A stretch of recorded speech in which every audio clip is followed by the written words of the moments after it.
Okay, tonight we'll be going into session 3 of Abide in the Truth. Malam ini kita lanjut ya, tetap di dalam kebenaran sesi ketiga dan judulnya adalah And the topic, the parable we have chosen is the barren fig tree. Nah, ini ya topik yang telah kita pilih adalah pohon ara yang layu, tidak berbuah. Let us begin with this portion of scripture in Luke chapter 13, reading from verse 1 to verse 5. Ayo sama-sama kita baca Lukas pasal 13 ayat 1 sampai 5. According to scripture, this is a call to repentance. Sesuai dengan firman Tuhan, judulnya di khotbah ini adalah panggilan untuk bertobat. About this time, Jesus was informed that Pilate had murdered some people from Galilee as they were offering sacrifices at the temple. Do you think those Galileans were worse sinners than all the other people from Galilee? Jesus asked, "Is that why they suffered? Not at all. And you will perish too, unless you repent of your sins and turn to God." And what about the 18 people who died when the tower in Siloam fell on them? Were they the worst sinners in Jerusalem? No. And I tell you again that unless you repent, you will perish too. Sekitar waktu itu, Yesus diberitahu bahwa Pilatus telah membunuh beberapa orang dari Galilea saat mereka mempersembahkan korban di bait Tuhan. Menurutmu, apakah orang-orang Galilea itu lebih berdosa daripada semua orang lain dari Galilea? Tanya Yesus. Itukah sebabnya mereka menderita? Tidak sama sekali. Dan kamu juga akan binasa, kecuali jika kamu bertobat dari dosa-dosamu dan berpaling kepada Tuhan. Dan bagaimana dengan 18 orang yang tewas ketika menara di Siloam menimpa mereka? Apakah mereka pendosa terburuk di Yerusalem? Tidak. Dan aku beritahu kepadamu sekali lagi bahwa jika kamu tidak bertobat, kamu juga akan binasa. So according to the context of scripture, Jadi sesuai dengan konteks firman ini, when tragedy happens to somebody, sewaktu tragedi, hal buruk terjadi pada seseorang, it does not necessarily mean that God is punishing them. itu enggak langsung tiba-tiba ya berarti Tuhan sedang menghukum mereka. So when people fall sick or they get cancer, Sewaktu orang jatuh di dalam sakit ataupun kena kanker, it does not mean God is punishing them. enggak loh tiba-tiba berarti sama dengan Tuhan sedang menghukum mereka. So don't just jump to conclusion. Jadi kita jangan langsung ya main tembak-tembakan kalau orang sakit, kena kanker artinya dikutuk Tuhan atau melakukan kesalahan. And misrepresent God. Dan engkau sedang tidak merepresentasikan Tuhan dengan benar. Now, what is the more important point that Jesus is trying to make here? Apa sih sebetulnya poin yang Yesus mau tegaskan di sini? Jesus is saying, we will all perish unless we repent from our sinful Yesus practices. berkata setiap kita akan binasa kecuali kita bertobat dari kelakuan buruk kita. You see, my friends, Lihat saudara, in these 5 simple verses, di ini ayat 1 sampai 5 cuma 5 doang, sederhana. Jesus said twice, 2 kali diulangin. if you do not repent, Jika engkau tidak bertobat dari kelakuanmu, you will perish. engkau akan binasa. Yes, we know God is love. Iya, kita setiap tahu ya Tuhan itu kasih. We know Jesus died on the cross for our sins. Tuhan mati di kayu salib buat dosa kita. But remember, Tapi ingat saudara, repentance is not a request. pertobatan itu bukan gini loh, kalau suka aku lakukan, nggak suka nggak aku lakukan. Let us take a look at Acts chapter 17 verse 30. Therefore, God overlooked and disregarded the former ages of ignorance. But now, He commands all people everywhere to repent. That is, to change their old way of thinking, to regret their past sins, and to seek God's purpose for their lives. Kisah Para Rasul pasal 17 ayat 30. Oleh karena itu, Tuhan tidak mau melihat dan mengabaikan zaman kebodohan sebelumnya. Tapi sekarang dia memerintahkan semua orang dimanapun untuk bertobat. Apa sih bertobat? Yaitu mengubah cara berpikir lama mereka. Menyesali dosa masa lalu mereka. Dan mencari tujuan Tuhan bagi hidup mereka. So my friends, do not continue to be deceived by the false teacher that tell you there is no need to repent. Jangan terus-menerus percaya kepada pengajaran sesat yang selalu mengatakan sekali terima Tuhan Yesus beres langsung masuk surga, nggak perlu lagi hidup dalam pertobatan. Which part about he commands all people everywhere to repent you don't understand? Saudara ngerti firman ini tercatat di Alkitabmu? Begitu sederhana dikatakan dia memerintahkan semua orang dimanapun engkau berada untuk bertobat.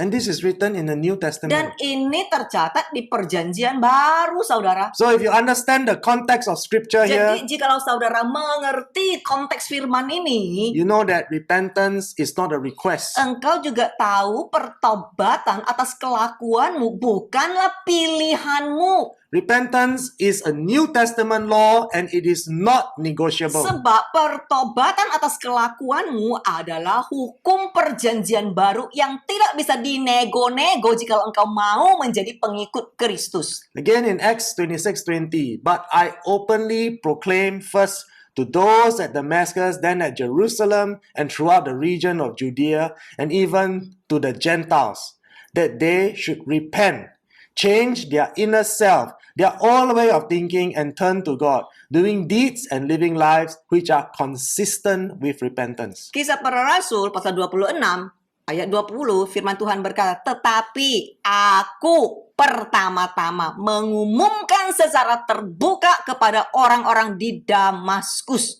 kemudian di Yerusalem dan di seluruh wilayah Yudea, dan bahkan kepada orang-orang bukan Yahudi bahwa mereka harus bertobat. Apa sih bertobat? Sekali lagi diulangin di sini. Mengubah batin mereka, cara berpikir lama mereka, dan berbalik kepada Tuhan, melakukan perbuatan dan menjalani kehidupan yang sejalan dengan pertobatan. As we can all see very clearly, Kita bisa melihat sangat jelas di sini, saudara. again and again in scripture it is written, diulangin lagi di firman Tuhan. God demands repentance from all Christians. Tuhan memerintahkan pertobatan bagi setiap orang yang ngaku mau mengikutin dia. God demands that we must change our inner self, change our old way of thinking, and turn to God. Tuhan memerintahkan setiap kita harus mengubah cara pola pikir kita yang dulu,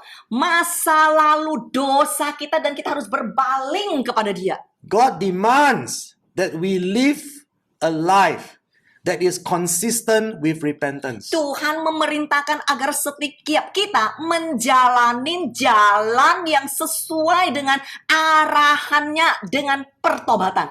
And God demands that we seek His purpose and live according to His commands. Dan Tuhan juga memerintahkan kita harus hidup sesuai dengan rancangannya. So if we all can understand the requests and the demands and the laws that is written here, Jadi jikalau setiap kita berkata kita ngerti aturan Tuhan, kita ngerti hukum Tuhan, kita ngerti aturan Tuhan, the barren fig tree, this parable becomes easier to comprehend. nah, kisah tentang pohon ara yang layu yang tidak berbuah ini akan semakin jelas di kehidupan saudara. Saudara akan melihat cerita ini dan saudara akan mengerti.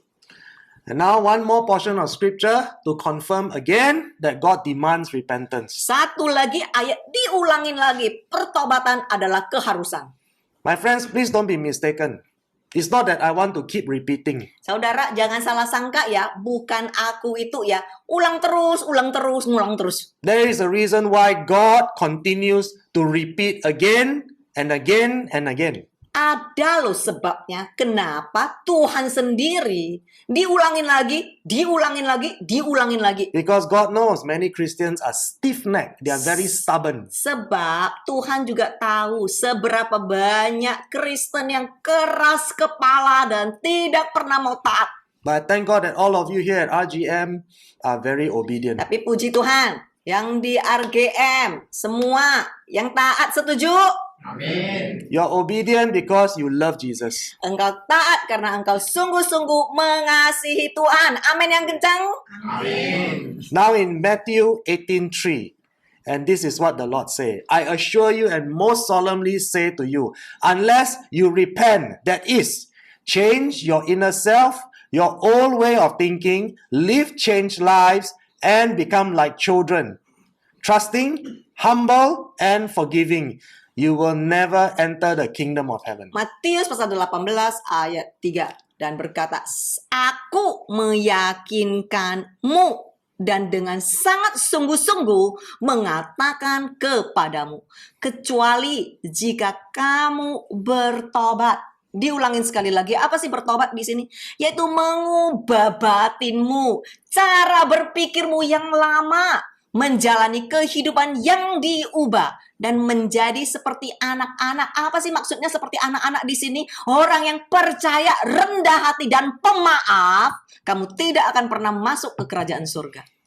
Again, we can see very clearly, Lihat saudara, sekali lagi diulang. it is written that Tertulis. without repentance that leads to spiritual maturity and sanctification and genuine humility, we will never enter into eternal life. Saudara baca baik-baik, oke? Sudah tertulis tanpa pertobatan yang akan menuntunmu kepada kedewasaan rohani, hidup kudus dengan rendah hati yang tulus, engkau tidak akan pernah masuk di dalam kekekalan. So ask yourself this question. Tanyalah kepada dirimu yang If satu you ini. think you're going to heaven, Jikalau engkau berpikir engkau sudah pasti yakin masuk ke surga, I want you to think again. coba mikir sekali lagi. Are you spiritually matured? Apakah engkau dewasa secara rohani? Are you living a sanctified life? Apakah hidupmu adalah hidup yang kudus, yang benar? Does your character reflect Christ? Apakah karaktermu mencerminkan karakter Yesus? Do you have genuine humility or are you proud and arrogant? Apakah engkau murni rendah hati atau engkau adalah orang yang begitu sombong dan arogansi? Are you kind? Apakah engkau baik hati? Are you kind to your spouse? Apakah engkau baik hati terhadap pasanganmu? Are you kind to your family? Apakah engkau baik terhadap keluargamu? Are you forgiving? Apakah engkau pemaaf? Are you gentle? Apakah engkau lemah lembut? Or are you still losing your temper? Atau engkau emosian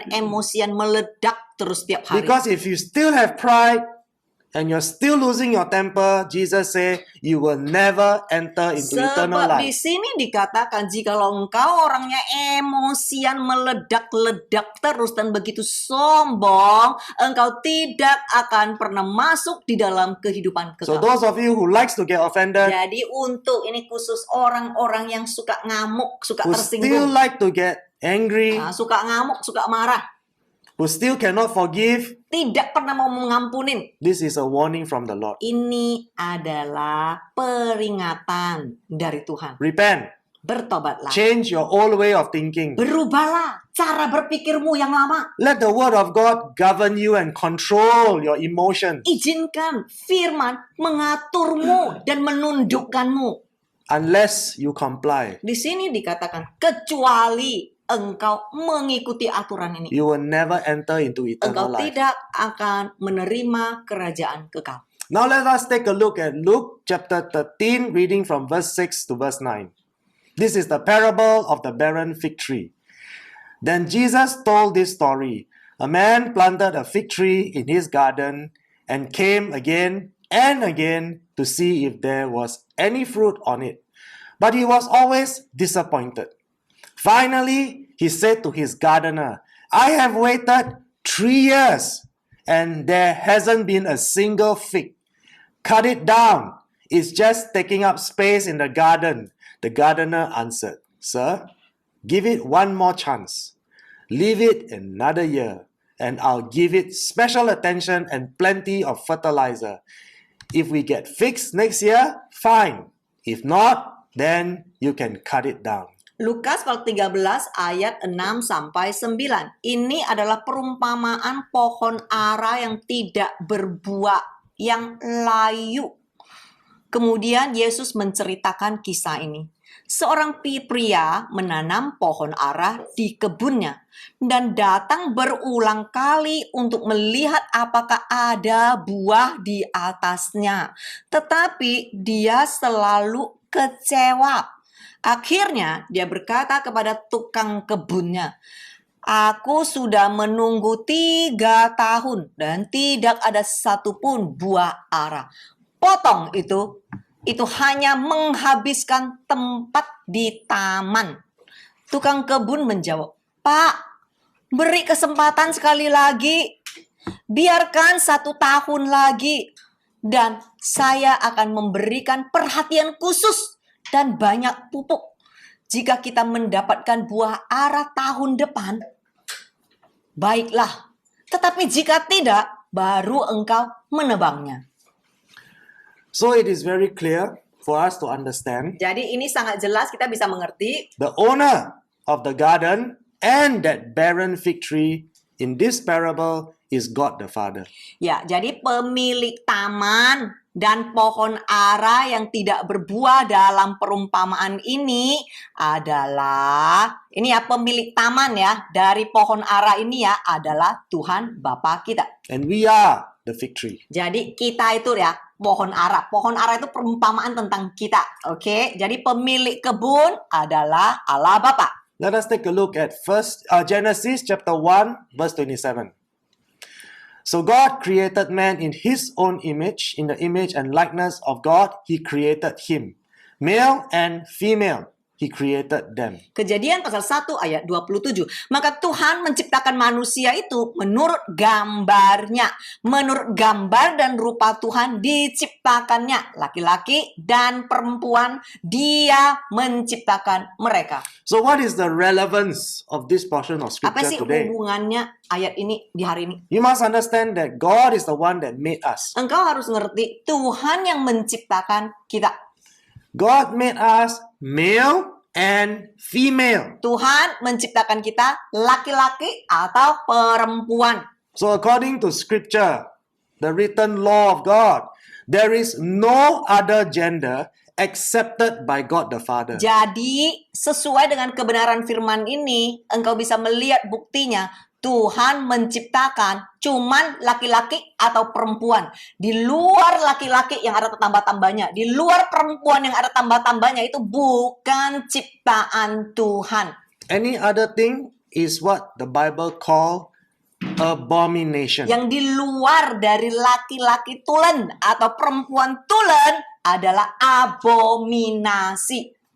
So as we can see here, this fig tree is barren. Jadi kita udah bisa melihat ya, yang di sini pohon ara itu layu, tidak berbuah.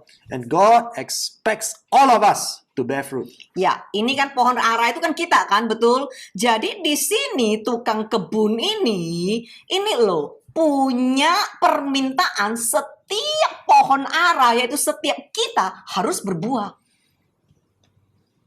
According to Jesus, this is what he said to the gardener, to the father. Sesuai dengan firman tadi ya, Yesus berkata kepada Allah Bapa, Give them some time. kasih mereka waktu, Give them a chance. kasih mereka kesempatan. So in Matthew 3:8-10, this is how we should cherish the chance. Jadi kan tadi ya tukang kebun minta kesempatan buat kita, betul? Ya, jadi sesuai dengan Matius pasal 3 8 sampai 10, ini seharusnya kesempatan yang harus kita ambil baik-baik. Prove by the way you live that you have repented of your sins and turned to God. Don't just say to each other, we are safe, for we are descendants of Abraham. That means nothing, for I tell you, God can create children of Abraham from these very stones. Even now, the axe of God's judgment is poised, ready to sever the roots of the trees. Yes, every tree that does not produce good fruit will be chopped down and thrown into the fire. Matius pasal 3 ayat 8 sampai 10. Buktikan dengan cara hidupmu bahwa kamu telah bertobat dari dosa-dosamu dan berbalik kepada Tuhan. Jangan cuma hanya tahu berkata satu sama lain, kita aman karena kita adalah keturunan Abraham. Itu tidak berarti apa-apa. Karena aku katakan, Tuhan dapat menciptakan anak-anak Abraham dari batu-batu ini. Bahkan sekarang, kapak penghakiman Allah siap untuk memotong akar-akar daun. Iya, setiap pohon yang tidak menghasilkan buah yang baik akan ditebang dan dibuang ke dalam api. There are many Christian teachers that teach us. Once you receive Christ, you are already saved. Banyak sekali orang-orang akan mengajarkanmu, pokoknya terima Yesus doang. Terima doang, langsung keselamatanmu terjamin. The minute you say the sinner's prayer, you are already saved. You receive salvation. Nothing can take your salvation away. Pokoknya you terima Yesus saja, setelah doa singkat begitu, keselamatanmu terjamin. Tidak ada satu hal pun yang engkau lakukan yang bisa membuatmu kehilangan keselamatan itu. Here it is very clearly written. Jesus said, there is no such thing as once saved, always saved. Nah, sedangkan tadi saudara baca ya, semua yang tadi itu, yang Yesus katakan sendiri, nggak ada loh yang seperti itu. Back in the day, the Jewish people believed because they are descendants of Abraham, they have special entry into heaven. Zaman dulu orang-orang Yahudi percaya mereka itu keturunan Abraham, jadi keselamatan mereka terjamin. And Jesus says to them, there is no special guarantee of eternal life in heaven, even for the descendants of Abraham. Nah, di sini jelas-jelas Yesus berkata, bahkan nggak peduli jikalau engkau keturunan Abraham, nggak ada jalur jaminan khusus untuk masuk ke surga. So no one can say we are already saved. Nggak ada orang yang sebetulnya bisa berkata kepada diri sendiri, aku sudah terjamin selamat loh. Cuman sekedar terima Yesus doang. So according to the New Testament law written in Matthew chapter 3 verse 8 to 10, Jesus says we must prove by the way we live that we have repented from our sins and turned to God. Baca di Alkitabmu sesuai dengan Matius pasal 3 ayat 8 sampai 10 itu ada di perjanjian baru. Tuhan Yesus berkata, mau selamat, buktikan dengan cara hidupmu yang telah bertobat dari dosa-dosamu, yang berbalik kepada Tuhan. The false teacher will teach you, you are already saved, there's nothing you need to do. Yang sesat akan mengajarkanmu, udah selamat dah, nggak usah susah payah dah. Just believe. Cukup percaya, tok, nggak perlu bertobat. Because Jesus has already died on the cross. Sebab Yesus sudah mati di kayu salib. If you have to do anything, then Jesus died for nothing. Jikalau engkau harus bersusah payah, ya kematian Yesus sia-sia. That's what the false teacher will teach you. Ini yang pengajaran sesat yang akan mengajarkanmu demikian. But this is the law that Jesus gives to all of us. Tapi bacalah sendiri, pakailah matamu, bukalah matamu, lihatlah. Ini adalah hukum dan aturan yang tercatat di Alkitabmu. Bukan cuma sekedar ngomongan orang. Proof by the way you live. Di sini kita disuruh buktikan dengan cara hidupmu bahwa kamu itu benar-benar bertobat dari dosa-dosamu yang dulu dan berbalik kepada Tuhan. Did Jesus say just believe? Ada nggak di sini percaya doang? Tok, You are already saved? udah langsung selamat. Ada nggak di sini? No. Nggak ada. Jesus said, Yesus proof by the berkata, way you live. buktikan dengan cara hidupmu. There must be proof of your repentance. Harus ada bukti yang nyata dari perubahanmu, dari pertobatanmu. What is the proof that you have repented? Apa sih bukti dari pertobatanmu? The proof that I've repented from smoking is that I never smoke again. Bukti dari pertobatanku dari merokok adalah sekarang aku nggak pernah sentuh rokok lagi. Itu buktinya. The proof that I have stop sexual perversion is that I have stopped watching pornography. Bukti dari aku tidak lagi punya pikiran sesat hawa nafsu seks adalah aku tidak akan pernah nonton pornografi lagi. The proof that I do not commit adultery is that I don't even fantasize about other women in my mind. Bukti dari aku tidak berzina adalah aku pastikan bahkan di dalam otakku aku tidak berimajinasi tentang wanita lain. Do you have the proof? Engkau ada bukti nggak? Don't look at other people. Jangan lihat orang lain loh, lihat dirimu sendiri. Ada nggak bukti pertobatan? Please do not use Bible scripture to tear other people down. Tolong jangan ambil firman Tuhan untuk menjatuhkan orang lain. Mengaca orang lain, ngaca diri. The Bible is for us Ya, firman Tuhan adalah untuk cermin untuk diri kita to sendiri. check our own character. Untuk mengecek karakter kita sendiri. Can I prove by the way I'm living I have repented? Hidup ini bisa nggak dibuktikan udah bertobat? So I hope all of us will understand once and for all. Saya berharap setiap kita mengerti yang satu ini. Repentance is a law. Pertobatan adalah keharusan. And we must produce fruit that is consistent with repentance. Dan kita harus menghasilkan buah yang sesuai dengan pertobatan. There must be a demonstration, a conscious decision to turn away from sin. Harus ada suatu keputusan tegas untuk mau berpaling dari dosa. And this is the warning. Dan ini adalah peringatan. Every tree that does not produce good fruit will be chopped down and thrown into the fire. Semua pohon yang tidak menghasilkan buah yang baik akan ditebang dan akan dibuang ke dalam api. Since when did God say once saved, always saved? Sejak kapan di sini ada nggak selamat? Pokoknya sekali selamat dong. Nggak peduli you lakukan apa, udah terjamin selamat ada. After you receive Jesus as your Lord and Savior, Setelah engkau menerima Tuhan sebagai juru selamatmu. your past sins are forgiven. Dosamu yang dulu semua terhapus. But Tetapi this is the condition. kondisinya You must produce fruit mulai dari hari itu engkau harus menghasilkan buah. fruit that is consistent with repentance. Buah yang baik yang konsisten dengan pertobatan. If not, you'll be thrown into the fire. Jikalau tidak, firman Tuhan berkata, engkau akan ditebang dan dibuang di dalam You will api. never enter into eternal Dan life. engkau tidak akan menerima kerajaan kekal. So how do we do it in a practical application? Jadi caranya gimana? Kita bisa ya melakukannya dengan benar secara praktek, aplikasi sehari-hari. Remember, my friends, this is not theory lesson. Ingat ya saudara ya, semua yang kita ajarkan bukan cuma sekedar teori. So now we know we all must repent. Nah, sekarang kan kita udah tahu semua kita harus hidup di dalam pertobatan. How Kan? do we do it? Caranya gimana melakukan? This is the answer. Ini jawabannya. Isaiah 43 verse 7. Even everyone who is called by my name, whom I have created for my glory, whom I have formed, whom I have made.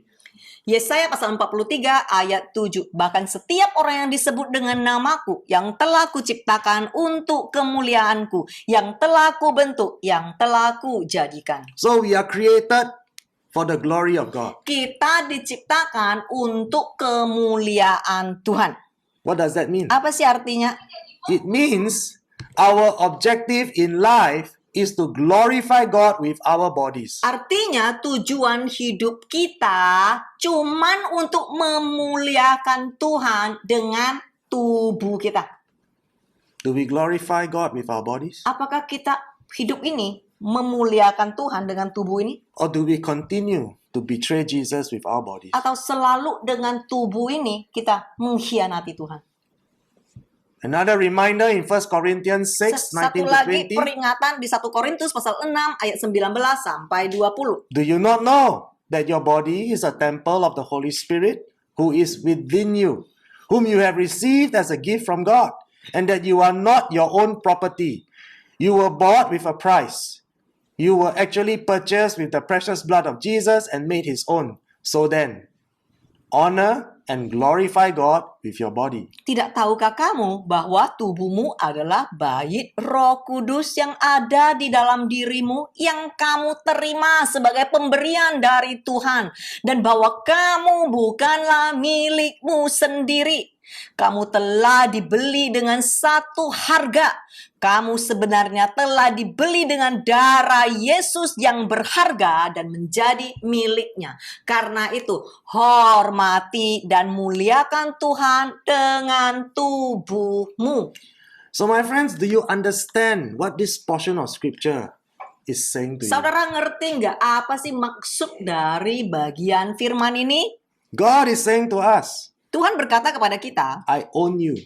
ini loh, engkau milikku. You are my property. Engkau adalah milikku, Tuhan berkata. So we cannot go around saying my body, my choice. Jadi kita nggak bisa ya, apalagi anak-anak muda ya, sembarangan berkata, ya ini kan tubuhku, suka-sukaku lah. God said, honor and glorify me with your body. Tuhan berkata, hormati dan muliakan Tuhan dengan badanmu, tubuhmu. So God owns us. Jadi kita itu miliknya Tuhan. We are his property, like the fig tree in the garden. Kita itu ya kepunyaan Tuhan. Oke, miliknya Tuhan sama seperti pohon ara. Pohon ara itu miliknya ini pemilik kebun itu. Because he owns us, we are his property, he can demand that we must bear spiritual fruit. Karena kita itu miliknya, kita dibeli dengan harga, dia bisa, ini ya, dia berhak atas kehidupan kita. Because we are his property, he has every right to get angry and disappointed when we do not bear fruit. Sebab kita adalah miliknya, dia sebagai pemilik kebun itu berhak kecewa jikalau dia melihat pohon ara itu tidak menghasilkan buah. We are commanded by his laws to be fruitful. Sebab kita diperintahkan menurut hukumnya yang tertulis untuk berbuah. It's not a choice. Itu bukan suatu pilihan, saudara. There is even a warning. Bahkan ada If peringatan. you're not fruitful, Jikalau engkau tidak berbuah, God himself will cut you down firman Tuhan berkata, aku akan menebangmu. and throw the barren tree into the fire. Dan aku akan membuang ranting-ranting ke lautan api. Next portion of scripture, Ephesians 5:11. Do not participate in the worthless and unproductive deeds of darkness, but instead expose them by exemplifying personal integrity, moral courage, and godly character. Efesus pasal 5 ayat 11. Jangan ikut serta dalam perbuatan kegelapan yang tidak berguna dan tidak produktif. Tetapi bongkarlah mereka dengan mencontohkan integritas pribadi, keberanian moral, dan karakter saleh. As we can see today, there are many New Age prosperity Christians that are blinded and they are made foolish by their own greed. Kita bisa melihat ya, orang-orang Kristen kemakmuran yang menganut teologi kemakmuran selalu dibutakan, dibodohkan oleh keserakahan mereka. Why do I say that they are blinded and foolish? Kenapa saya berkata mereka itu dibutakan dan mereka itu bodoh? They are so greedy for money, they are willing to believe that because God is rich, because he owns everything in the world, they too are supposed to be rich financially. Mereka begitu bodoh karena mereka punya pikiran Tuhan itu pemilik langit dan bumi dan seluruh isinya. Artinya Tuhan itu begitu kaya. Oleh karena mereka punya Tuhan yang begitu kaya, jadi kalau mereka menjadi pengikut Tuhan, mereka harus kaya. This is the doctrine of the word of faith prosperity gospel. Ini adalah doktrin penganut teologi kemakmuran. Do you see how absurd and ridiculous it is? Saudara bisa melihat begitu aneh dan tidak masuk akal cara pemikiran seperti itu. Nowhere in the Bible did God say all Christians are entitled to prosperity. Di firman Tuhan nggak ada loh Tuhan berkata semua Kristen harus jadi kaya raya. Some will be rich, Ada yang kaya, some will not be so financially rich. ada yang juga kurang kaya. Doesn't matter. Nggak apa-apa. Did God say everyone must be rich? Apakah Tuhan berkata semua harus kaya? Is it God's teaching that because you are a Christian, because you are my child, you must be rich? Ada nggak Tuhan ngajarin karena engkau anakku, engkau harus jadi kaya raya? Ada nggak? It's not written in Bible. Nggak ada tercatat di Alkitab. It is not written in scripture, but yet many choose to believe in the lies and the deception of these prosperity preachers. Yang ini nggak ada sama sekali di Alkitab, tetapi semua orang mau percaya, semua orang mau mengikuti karena mereka sendiri tergila-gila akan kemakmuran. Sunday after Sunday, week after week, all they can care about is I want to be rich, I want to prosper. Minggu demi minggu yang mereka pedulikan adalah aku mau lebih makmur, aku mau lebih kaya. Cuman itu doang, gak ada yang lain.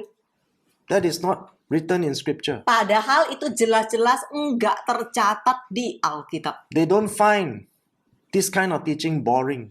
Nah, tapi tiap minggu cuman duit, gak bosan loh, semua mau loh. They love it. Iya kan? On the other hand, it is written, we must be holy because God says, I am holy. Tapi diulang-ulang, engkau harus hidup benar, engkau harus bertobat, engkau harus hidup kudus, sebab Tuhan adalah Tuhan yang kudus. So how many Christians are convicted to live a holy life? Seberapa banyak yang mau ikutin yang kayak begini? Hidup benar, hidup kudus, seberapa banyak? Not many. Many choose to reject the truth and chase after the lies and the deception of the new age prosperity gospel. Begitu banyak Kristen ngomongnya menolak yang benar, menganut yang sesat. They are taught that they are under grace. The laws in the Bible does not apply to them. Mereka berpikir mereka cuman di bawah kasih karunia. Hukum Tuhan tidak berlaku bagi mereka. So they continue to disregard the word of God. Jadi mereka terus-menerus meremehkan firman Tuhan. Many of them refuse to live a life of holiness. Banyak di antara mereka yang tidak pernah mau hidup benar. But we know Jesus said many times, holiness is compulsory. Tetapi Yesus sudah mengulang dan mengulang banyak sekali. Hidup kudus adalah keharusan. Again, let us take a look at John chapter 3 verse 3. Jesus answered him, I assure you, and most solemnly say to you, unless a person is born again, reborn from above, spiritually transformed and renewed and sanctified, he cannot ever see and experience the kingdom of God. Yohanes pasal 3 ayat 3 Yesus menjawabnya, aku meyakinkanmu dengan sangat sungguh-sungguh berkata kepadamu, kecuali seseorang dilahirkan kembali dari atas, diubah secara rohani, diperbarui, dikuduskan, dia tidak dapat pernah melihat dan mengalami kerajaan Tuhan. Did God say, because I'm your rich heavenly Father, that is why you must be rich? Ada nggak di sini ditulis karena aku adalah Allah Bapamu yang kaya, makanya engkau harus kaya? No, Nggak don't have. ada.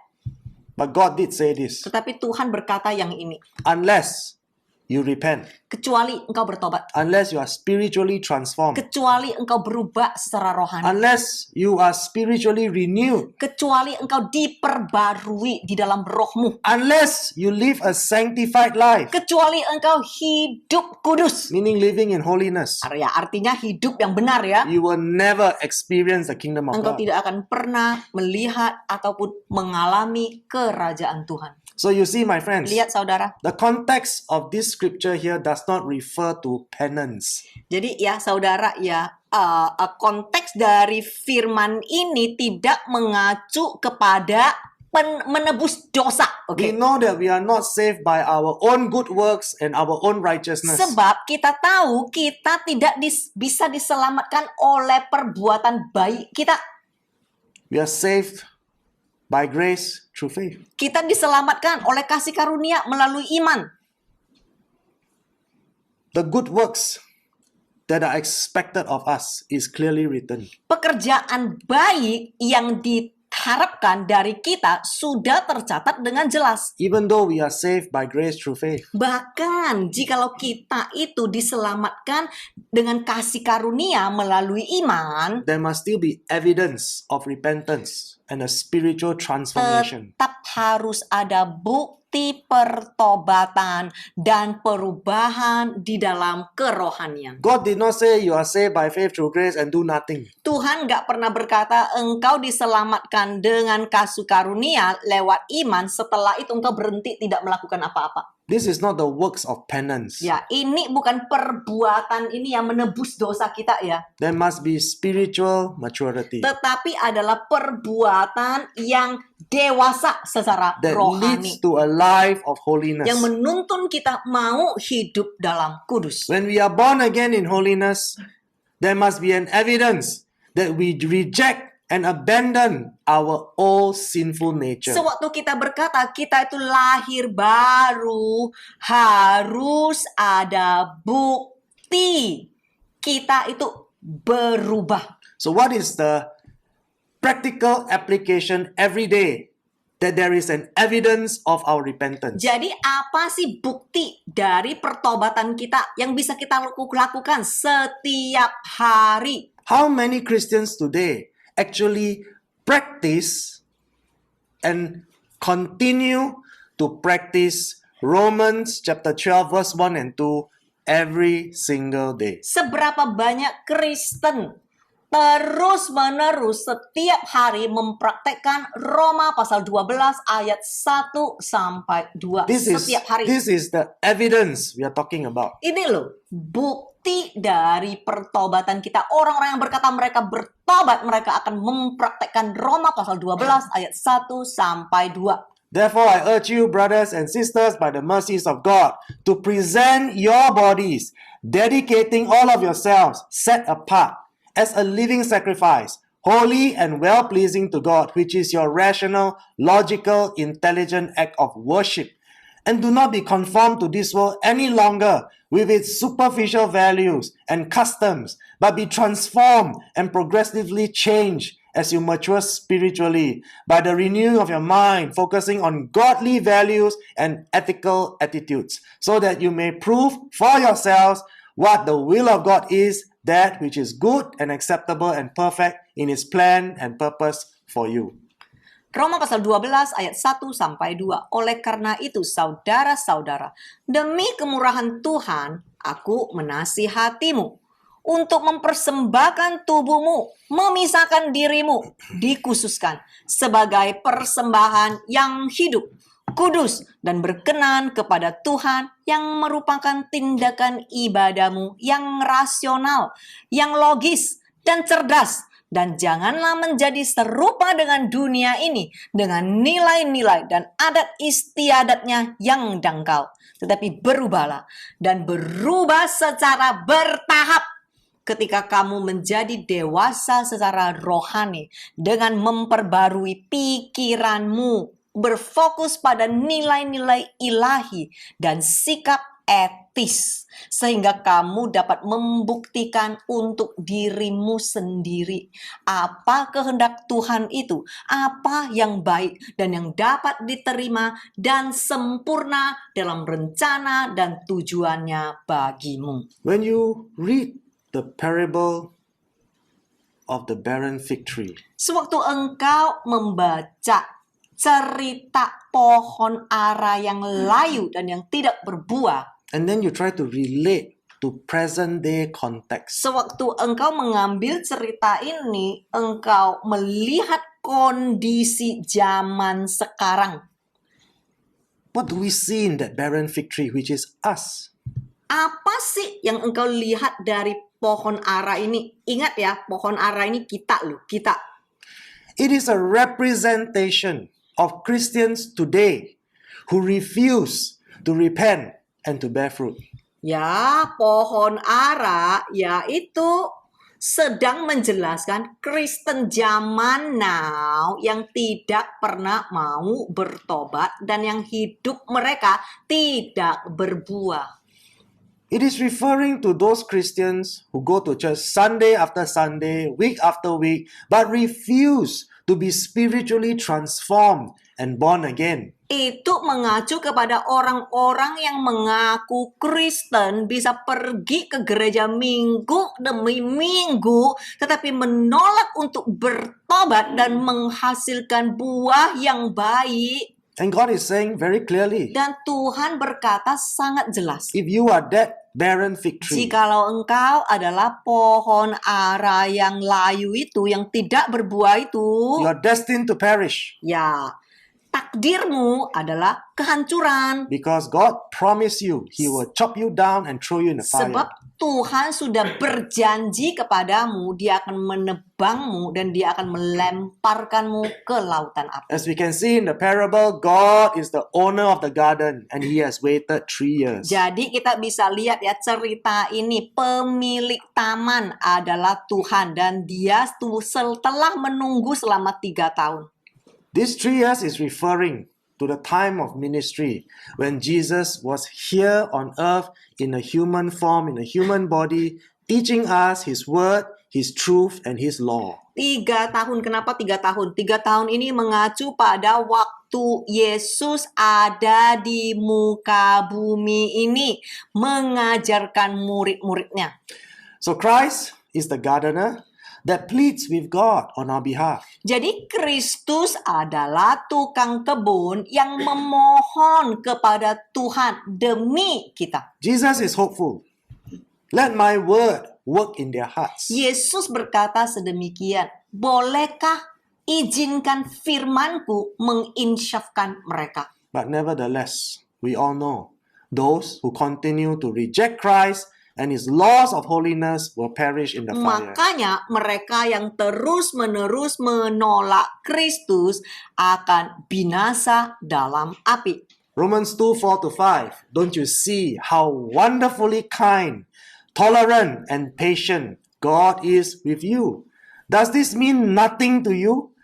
Can't you see that His kindness is intended to turn you from your sin? But because you are stubborn and refuse to turn from your sin, you are storing up terrible punishment for yourself. For a day of anger is coming when God's righteous judgment will be revealed. Lihatlah saudara, ini tercatat di Alkitabmu. Roma pasal 2 ayat 4-5. Tidakkah kamu melihat betapa indahnya kebaikan, toleran, dan kesabaran Tuhan terhadapmu? Apakah ini tidak artinya bagimu? Tidak bisakah kamu melihat bahwa kebaikannya dimaksudkan untuk memalingkanmu dari dosamu? Tetapi karena kamu keras kepala dan menolak untuk berbalik dari dosamu, kamu menyimpan hukuman yang mengerikan untuk dirimu sendiri. Karena hari kemarahan akan datang, ketika penghakiman Tuhan yang adil akan dinyatakan. So you see, my friends, Lihat saudara, the gardener, which is Christ, pleads on our behalf. tukang kebun, perumpamaan, yaitu Kristus, memohon untuk kita. Asking our owner to give us some more time. Meminta pemilik kita, yaitu Allah Bapa, untuk memberi lebih banyak waktu bagi orang-orang untuk bertobat. To give us more time to repent. Memberi lebih banyak waktu untuk kita hidup bertobat. 1 John chapter 1 verse 6. If we say that we have fellowship with Him and yet walk in darkness of sin, we lie and do not practice the truth. 1 Yohanes pasal 1 ayat 6. Jika kita mengatakan bahwa kita memiliki persekutuan dengannya, tetapi berjalan dalam dosa, yaitu kegelapan, kita berdusta dan tidak melakukan kebenaran. So you see, again and again, we can see that there is a love that God lavish on us. Jadi saudara bisa melihat sekali lagi ada loh kasih Tuhan yang dicurahkan kepada kita. As a wonderfully kind, tolerant, and patient God. Kasih yang begitu indah, kebaikan, toleran, dan kesabaran Tuhan kepada kita. This love and kindness is for us to turn from our sins to repent. Lihat kasih ini, kesabaran dan toleran ini tujuannya untuk apa? Cuman agar memalingkan kita dari dosa. So do not be deceived, my friends. Jadi jangan lagi tertipu. If you continue to be stubborn, Jikalau engkau terus-menerus keras kepala, if you continue to refuse to turn from your sinful practices, jikalau engkau terus-menerus menolak untuk memaling dari dosa, untuk berpaling dari dosa, you are storing up terrible judgment and punishment for yourself. baca sendiri di sini dikatakan engkau sedang mengumpulkan, menyimpan hukuman yang mengerikan untuk dirimu sendiri. God's judgment will come upon all of us. Di situ dikatakan kemarahan Tuhan akan datang. Will you survive? Bisa lolos enggak kira-kira? If you say you walk with Christ, Jikalau engkau berkata engkau berjalan dengan Tuhan, how can you walk in darkness? gimana engkau bisa bersama berjalan dengan Tuhan If dan you say- berjalan di dalam If kegelapan? you say you are a child of God, Jikalau engkau berkata engkau anak Tuhan, why do you continue to sin and betray Christ? gimana engkau bisa bersamaan adalah anak Tuhan dan terus berjalan di dalam dosa? Yes, my dear brothers and sisters, I believe that many of you here at RGM have made the decision to repent and to pursue biblical holiness because you love God and you want to glorify Him with your body. Saya percaya semua yang ada di RGM, kalian sudah memilih dengan tegas mau hidup memuliakan Tuhan dan mau berpaling dari dosa.